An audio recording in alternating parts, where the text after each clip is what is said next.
Okay, life gonna come at you fast. But you know what? You gotta stay ready. Strong enough, never gave up every time I gave my all. Refuse to fall. Strong enough. Can't stop, won't stop, keep going, don't stop. Thanks for tuning in to another episode of Real Estate Mastery with your girl, Jessica Myers. I am the deal maker. We created a space where we break down complex real estate strategies so you can master them simply with ease. Today we're gonna realize just how new he may be to the industry in breaking down complex situations simply so that people can understand. How you doing, Errol? Blessed and highly favored. How about yourself? Oh, I stay living the dream. That's good, that's good. So, one of the reasons that I knew that I had to have you on, not only because we actually got our start and journey in real estate same day, same program, but a lot of the things that you've been able to accomplish in a short amount of time. Can you speak to, I know you're very humble, but can you speak to some of the assets that you work with and that you own here in the Atlanta area? And really even beyond Atlanta now. Okay, so currently right now we own a small portfolio of short-term rental properties. We also got going on throughout Atlanta area, and we also have some international assets as well that are short-term rentals. So one of the things I like to break down is that the product itself is real estate.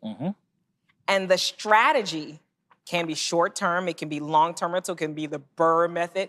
It can be so many different methods. But the one that works the best for you, I know you said you got development and other things going on, but the one that works best for you is what? The short-term rental strategy? Yes, short-term rentals, yes. So can you explain what short-term rental strategies are and how they help you win in real estate? So pretty much short-term is when you are finding a property, then you go lease it out to a tenant for south of 30 days. And depending on what state you're in, it can be 27, 28 days, but short-term is generally 30 days and under. So is that like does it mean like the arbitrage, or does that matter? Is that a method, or what is that? So renter arbitrage is a strategy when it comes to doing renting itself. It's not just limited towards short-term renting, but rental arbitrage is when you find, let's say, a landlord looking to rent out their property for $1,000 a month, and then you take it and then you turn around and generate a profit, rent out to traveling nurses, what have you. And I think it's good to delineate the strategy, because sometimes, especially novice investors or people that are coming in, they're just like, hey, how do I break into the industry? Can I get an Airbnb? And they say, because notice we've been saying short-term rental versus Airbnb. Correct. Airbnb is a company that was founded by Brian Chesky back in 2008. That's the platform that most people go to. That's like Google, per se, when it comes to properties for the short-term space. That's where everyone wants to go to find a property for anywhere from 3 nights to 1 night to 10 nights, and sometimes even longer than that. That's the exactly being on Airbnb. Yep, you are not limited. It's just a platform. It is not by any means like the gatekeeper to get into the short-term rental space. So what has been, how did you know that you were onto something? Was it your first deal and you was like, wait, this is good, I'm gonna keep going? Or how did you break in to even start or even think about this model? So this actually ties back to, and I say it all the time, it ties back to when I first moved out of my dad's house, and I moved my townhouse where I rented with my business partners at the time. We rented a 2-story townhouse, and it was me and one of my business partners. Everything was going fine, and then my videographer wanted to move in because he just came to the Atlanta scene. He wanted to be near Atlanta for work. We didn't have an extra bedroom, but we had the family room downstairs that was not being used by me or my business partner. So I was like, you know what? Let's just throw a curtain up there and give that a room. That's your room. And lo and behold, it worked out. So now that sparked the interest of my mind, because I'm like, I'm able to rent out that part of my house, and then my business partner's paying half of the rent, and now I'm not having to come out of pocket for the rent right now. So that sparked the interest of, you know what? There is a way where I can get creative with these houses and generate more income than just the standard long-term rental. So then I discovered later on that was house hacking. That's when I found out what the term was called. So after I found out I was house hacking, I purposely went out, got my credit right, got 740 credit score. I purposely went out and bought a 3-story townhouse with the intent of renting out the rooms to then generate income to cover the mortgage and utilities. Once I did that, I was like, wow, I think I discovered like the next best thing since sliced bread. I said, you know what?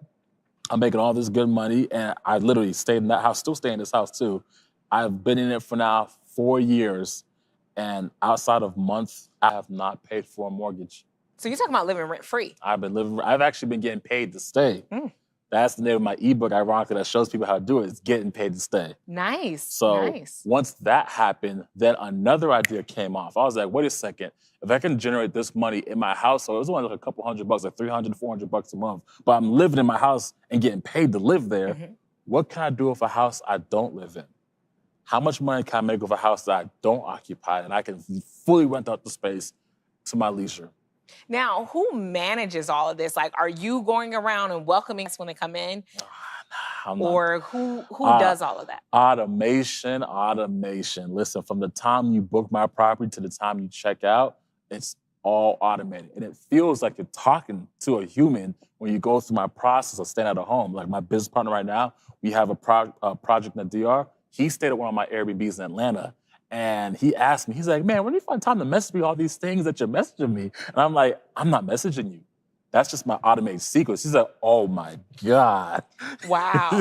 Wow. So you have it automated from the check-in to the checkout. It's all automated. Literally, I don't talk to nobody unless there's a problem, which is very few times.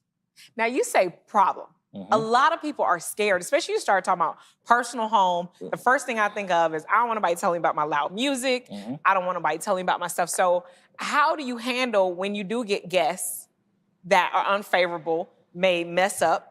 How do you get them out? Because I think that's what keeps a lot of people in too. They're like, I'm not bringing them in. I'm trying to get my parents because, you know, they got several unused rooms. They're like, we ain't bringing in no strangers to our house. Like, how do you deal with that and overcome those objections? So first, it's going to come down to your risk tolerance. Now, obviously, it's a very different dynamic when you rent a house or a house you stay in and rent out spaces in the house versus renting an entirely separate unit that you don't stay in. So it comes down to risk tolerance on where you're at. But if we're talking about where you rent out an entire unit you do not live in, I already have parameters in place for that, i.e. I have doorbell cameras around the property. My neighbors are I'm good friends with all my neighbors for all my listings. So they're gonna report to me if there's any noise complaints or something that's unfavorable going on in the area. And then once we get notice, because this has happened a few times, where there's a party going down or something that's not supposed to be going down, we have a 3 strikes you're out messaging sequence. The first one goes, hey, we got a notification. And this part is not automated. This is just me like literally sending a message I already have auto drafted in my notes and just copy, too much thought, just copy paste. So I say, hey, we got a noise complaint from the neighbors or whatever. We were asked to turn it down or, you know, keep it down. If they don't respond to that, because chances are they're having a party, they don't respond. Then we send a second message. Hey, we got following up. You didn't respond to the first message. Just want to make sure that you got notification if you have to turn the music down to whatever, or we'll have to take action. And normally, again, when you're having a party, you're not looking at that. So I'm just going through my proper channels. And then the third time, my people are at your door. Now, when you say my people are at the door. Literally at the door. You got people coming in with the Gestapo to come in and get some of your guests out. Yep. I've seen the videos where you've exposed them. I mean, do you have to worry about them messing up the property before they, like, do they bam a hole in the wall? Like, you know, never again, because they're so mad? So normally in real time, when my people pull up at the property, they're not knocking and kicking and screaming things as they leave because they're gonna have to see a 6'5" African-American and his homeboy as they walk out the door. So typically, if the damage was done, it was done prior to when my people pulled up. I've had situations where guests have clogged my toilets or done some, you know, petty stuff to try and slow up the operation. And guess what? Airbnb has what we call $1 million host policy. All we gotta do is document and take photos, and I take photos and video of everything. I send it straight to them, and I just made a post about it on my Instagram, ironically, today. I am literally 100-0 when it comes to claims departments and getting reimbursed. My proof is so airtight, you can't dispel it. Because you have documentation of everything. Timestamps. Yes. Timestamps. Yeah, yeah. So have you ever had a guest that made you not want to do it? Not want to do Airbnb anymore? No. And actually, the motivation for me wanting to get into the short-term rental sector was my experience in the long-term rental sector. So I was in the long-term rental sector before I got in, like really all in. I would say I had 2 long-term tenants in my properties. Did you try to go for Section 8? No, I did not do Section 8. This was just traditional long-term tenants. One was met through a friend of a friend. That turned out sour. And the other person was met through social media. I probably should have known that was going to turn out sour too. And when I realized I'm only making like $300 a month net, I'm having to deal with there's a squirrel on the roof or the toilet's unclogged and paying the rent a week or 2 weeks after the fact. I'm like, yo, I'm not trying to deal with all that. I want to have my cash up front. Before you even step in the house, I want to be paid. Like, I'm not trying to deal with these headaches that I have to deal with. Then I got to chase you to beg you to pay me so I can pay my bank. What about all these cities that are talking about putting ordinances in place to try to prevent Okay, so Airbnb specifically or Atlanta. short-term rental? Yeah, I must say specifically Atlanta because I'm not too familiar with everything else. So right now, there is an ordinance in Atlanta that actually, it just got extended again. Now, the enforcement date is going to be September 6th. So what they put out, they wanted to limit people who were doing Airbnb because there was just so many Airbnbs in the area, and a few influential, the powers that be, you want to call them, started trying to put clamps on people that was thriving in this business by doing, hey, you can only live in the city of Atlanta and operate at max 2 units. And if you look at the stats, most people that operate an Airbnb in the Atlanta area do not live in Atlanta. So they're trying to put a clamp on that and then to put a number to it as well. There's a lot of powers that be that are not benefiting from the short-term rental Airbnb space, and that's why they need to force their hand on this scenario. Yeah, because if I'm in Colorado and I'm investing in Atlanta, my accounts in Colorado, my money is like going straight back to somewhere else. Yep. So like you said, the goal is to capture as much money there. And so unfortunately, you just might be collateral damage. Yep. Just trying to limit that. Well, look, you might not be popular, but my favorite character is Celestial. So one of the quotes that I wrote down in the book that kind of stood out to me was, "Love is the enemy of sound judgment." She seemed like a very needy woman.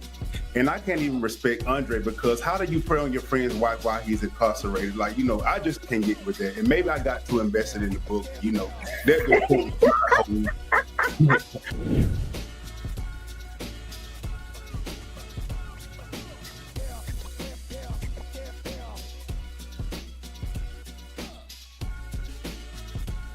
Severe weather can strike anytime, anywhere, but there's a simple way to stay safe. Hey, Jim Cantori here. I stay safe in dangerous weather by planning ahead. You can stay safe too with a few easy steps. Build an inexpensive kit with supplies for your family's needs. Write down important information like phone numbers and medications. Always talk with your family and remember any pets in your planning. Be ready, be safe. Start your plan today at ready.gov/plan.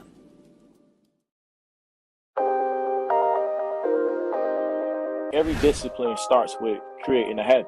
Find a plan that works for you. I know you can put a reminder in your phone, call so-and-so in 30 days. You can't use the excuse that, oh, I'm an introvert or I'm an extrovert. You know, stuff people like to say. Nah, if you're not outgoing, right, you better get going because that's the only way networking works.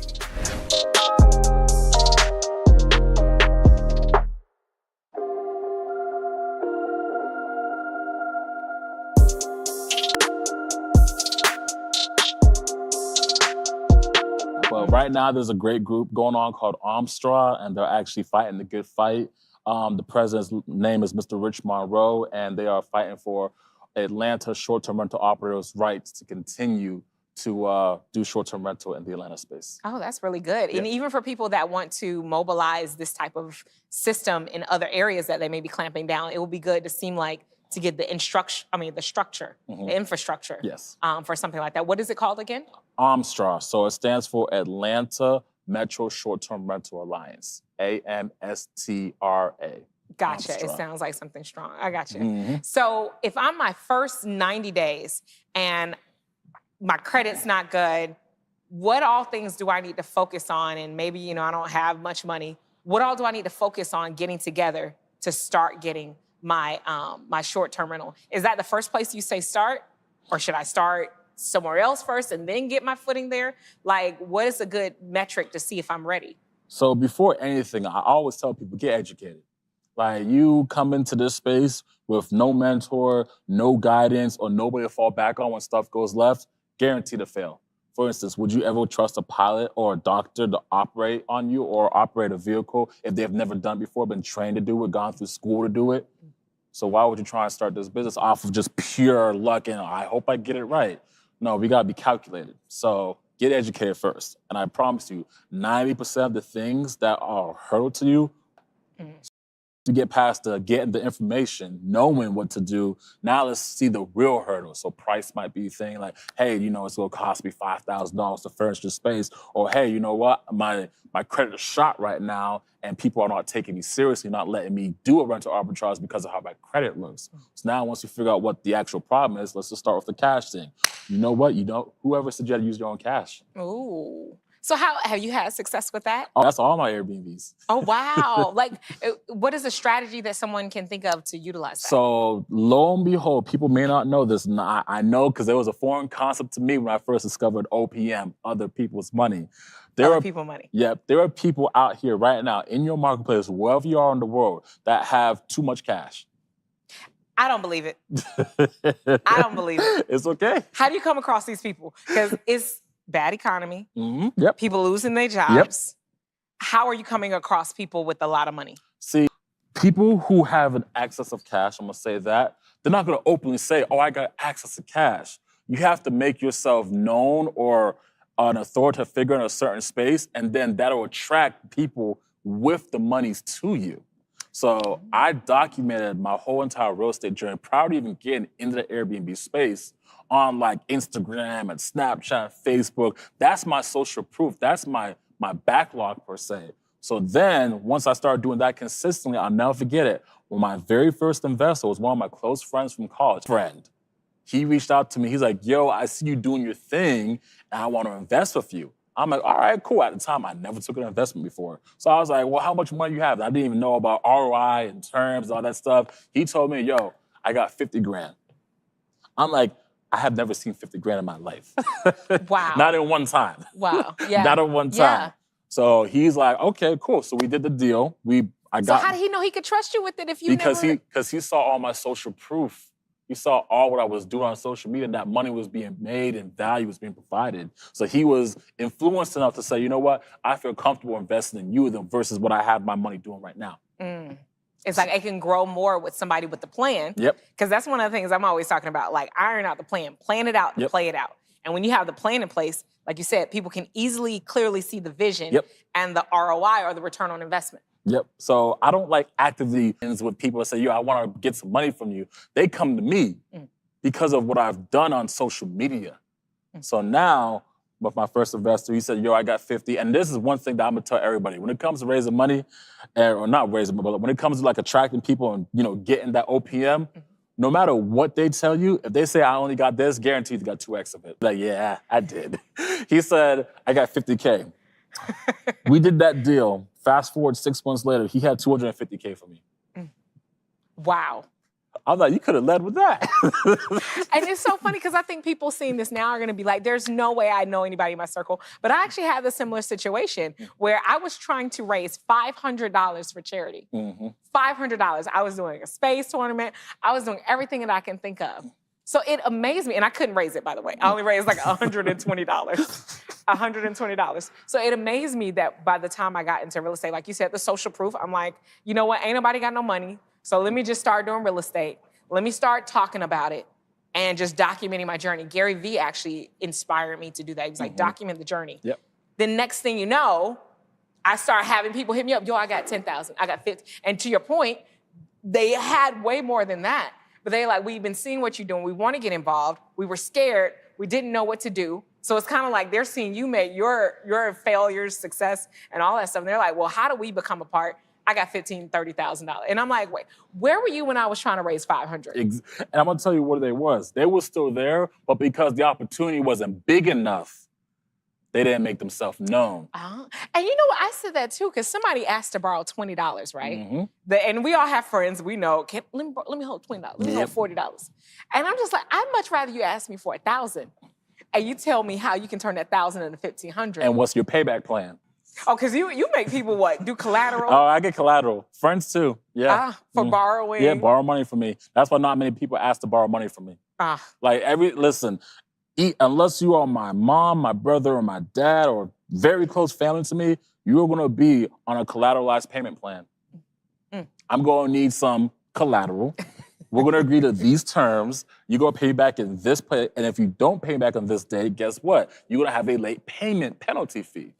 Oh, wow. So I get mine. And it seems like not many people go through all that. People know if you're coming to me, that means I'm the last resort, or you've exhausted every other viable option. And I got no problem. Listen, like I said, the Bank of E, prior to 2017 when I started doing this, the Bank of E, I had a bunch of loans out there. I'm talking about 500,000. And I'm just like, yo, and I say about like 50% of them didn't come back. Yeah. But once I start implementing this, everything comes back. Oh, it's 100%. It comes back. I love, you've always been like that. Even I think when we first started working together back in it was like a friend that I got into the industry with, and you were just like, nope, cut it off. Yep.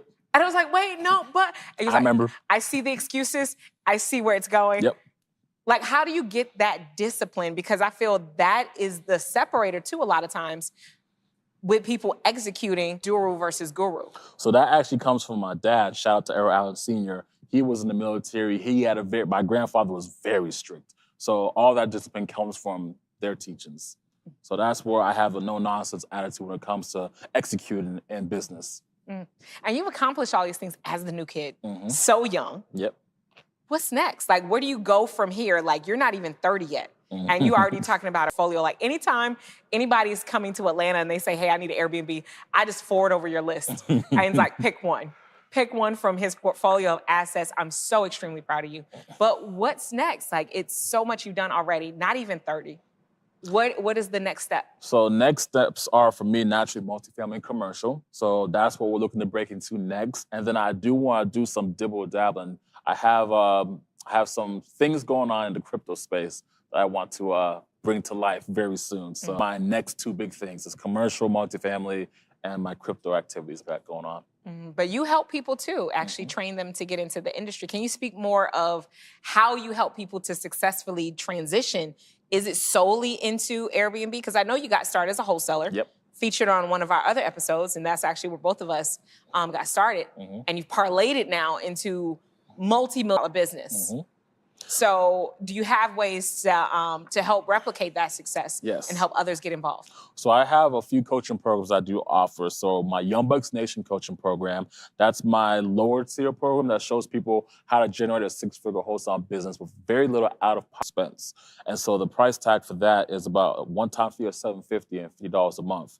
And then I also do offer a high-ticket one-on-one, not even one-on-one no more. I stopped doing the one-on-one. It's one-to-many now, small group coaching program that shows people how to get Airbnbs or set that up. And let me not say just Airbnbs, because it's more than just that. Because that's the strategy. The strategy, and people often call it short-term, Airbnb, but it's really the strategy of short-term rental. So yes, I do have a one-to-many small group coaching program that shows people how to get short-term rentals to get them up and off the ground.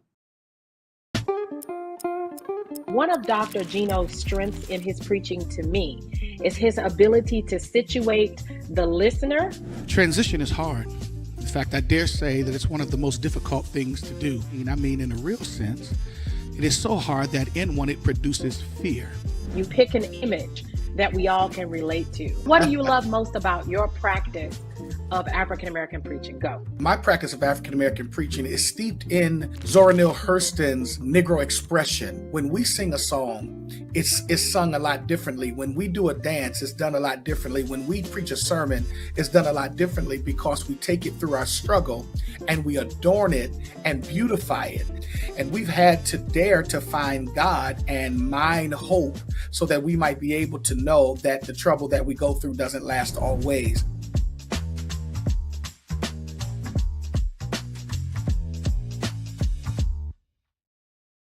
When it comes to making plans, you are the best. Remember the best planned 90 minutes of your life? Or that surprise party for your parents' golden anniversary? You get the golden planning. The same way you plan each detail for those moments, start planning to protect you and your loved ones from natural disaster. Sign up for local weather and emergency alerts. Prepare an emergency kit and make a family communications plan. Protecting your family is the best plan you can make.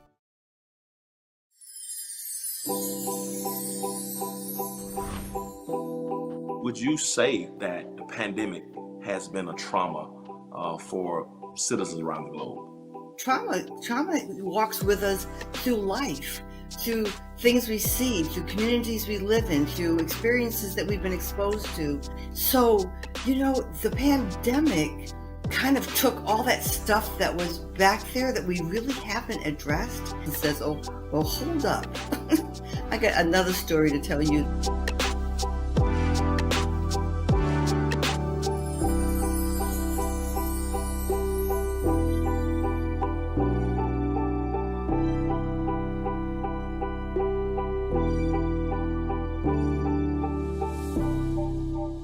With that, because I think a lot of people, I want to get an Airbnb. Well, I mean, do you want to get the app? I mean, do you want to create an app? Like, what are we getting? Because it's real estate is the strategy itself. I mean, real estate is the product, and Airbnb, or the short-term rental, is the strategy. Airbnb is the platform. Correct. Because just like you got Airbnb, you got Peerspace, Verbo, Furnish Finder, Pad Split, so many Hostly. So there's just so many platforms out there now. And so what do you recommend like someone do to get started? Like, cool, find a team and a mentorship.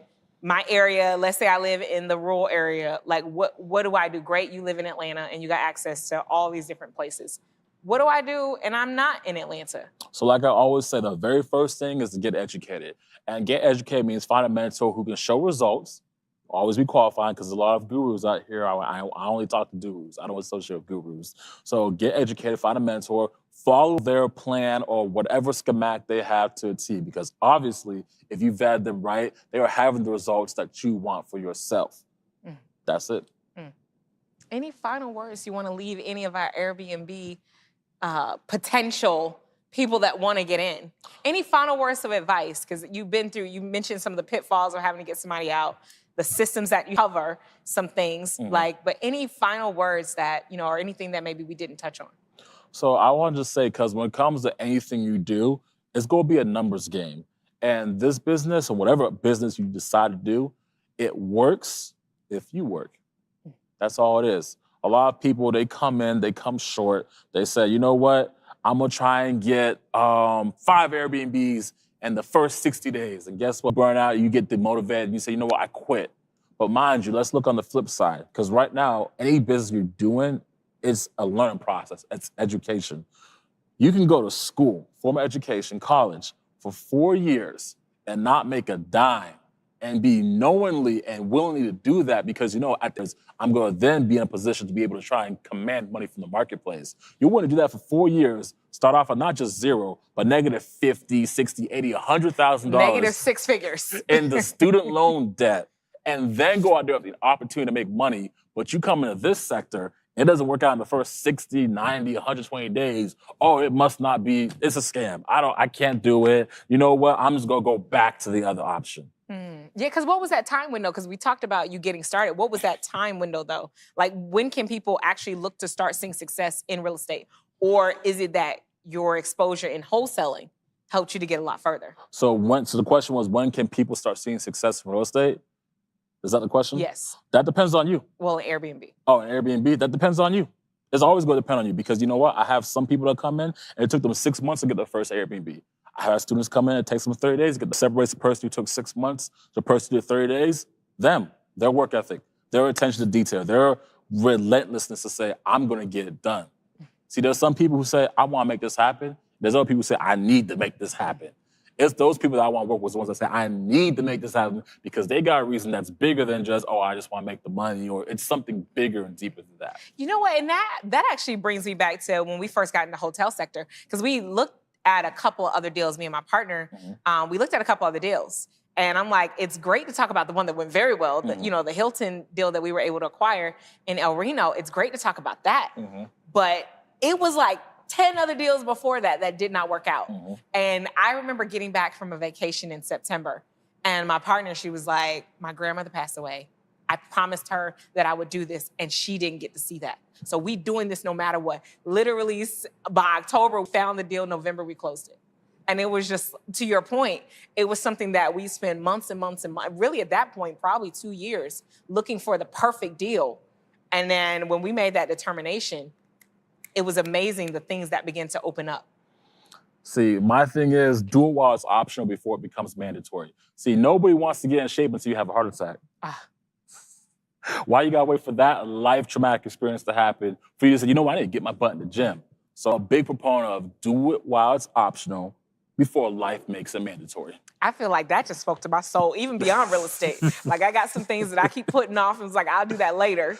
And that actually just spoke to me. And that's what I mean, going back to the discipline. Because I feel like that more than anything is, when I think discipline, I think you. Like you know emotion, no, I'm not coming in with the roundabout, what you're saying is. And you cut right to it. And I think people are afraid to do that to them, to just even, have that. And shout out to Neil, because there's this big entrepreneur that I just came from a conference in Vegas, and he talked about what's the penalty. So when it comes to you show up to work, right, in a corporate setting, you have a boss, you have a higher authoritative figure you got to answer to. If you don't show up to work, what happens? You get fired. There's a penalty, right? Yeah. All right, well, let's talk about your relationship. If you don't show up and put the effort in, what happens? You're probably going to be single. But let's talk about when it's just you versus you. What's the penalty when you don't show up for you? See, most of us don't have a penalty. Why? Because no harm, no foul. Yeah. You know what? I'm going to just sleep it off. I'll get to it tomorrow, and tomorrow becomes next year. So I'm very big on that discipline, but just recently I started enforcing penalties on myself. Yeah, because you got a strong penalty coming up. You and a friend have a strange bet going on that if we don't generate 6 figures in a given month, the penalty is $25,000. To the other person, That's some accountability for you. So discipline and accountability partner, those are the things that equal success as well as consistency. Correct. It's a lot of good gems to learn. How can people reach you or understand, how to get more access to your programs and things like that? So if you want to just be involved in my journeys and getting in my ecosystem, I would say go on Instagram, look up my name, Errol J. Allen, ERROL J. Allen, ALLEN. And then, of course, if you want to join any of my coaching programs, you can just go to on my Instagram and you'll find the appropriate stuff you're looking for there. I mean, this has been an amazing episode. I mean, you've given a lot of insight into the industry and as well as some of the pitfalls and what it takes to get to success. So you've broken down very complex situation and you've let us master it with these. Thanks for tuning in to another episode with your girl, Jessica Myers. I am the Deal Maker, Real Estate Mastery. Thanks for tuning in. Strong enough, never gave up every time I gave my all. Refuse to fall. Strong enough. Can't stop, won't stop. Keep going, don't stop. You gotta push through. You gotta keep believing in yourself because you know you got it. So let's get it. Let's go.